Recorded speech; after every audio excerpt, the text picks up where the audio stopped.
has to do with President Nixon, and eventually the president faces impeachment and has to resign because of it. Well, Chuck Colson spent time in prison because of helping with that Watergate scandal. While he's in prison, he actually becomes a Christian. And while he's in prison, he tells of this story of how God brought him to repentance. He said when he first became a Christian, he thought it was because all of his sin was on display for all of the nation to see.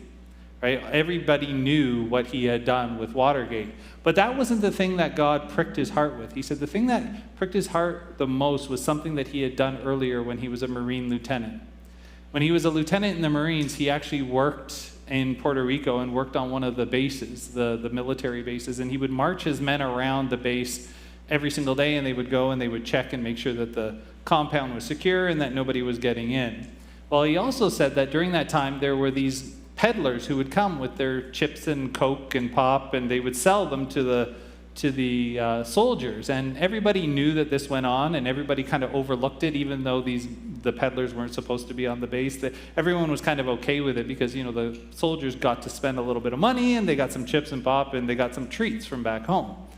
Well, one day he's out there marching, and it's really hot, and the men need a drink, and they see this peddler, this old man who's got a wagon full of all of these things to sell to the soldiers. And he's a new lieutenant, and he says to himself, you know what?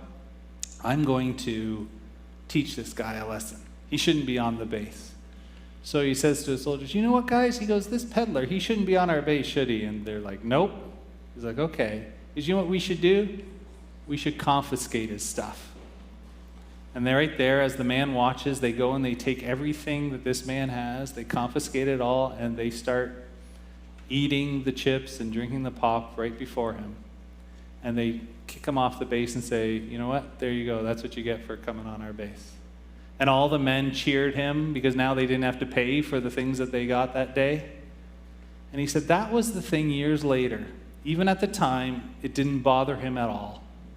But years later, the Lord brought to mind this man. And he said, that day, I took this old man who was no threat to us at all, and I took from him everything that he owned for my own benefit and for the benefit of my men for no reason.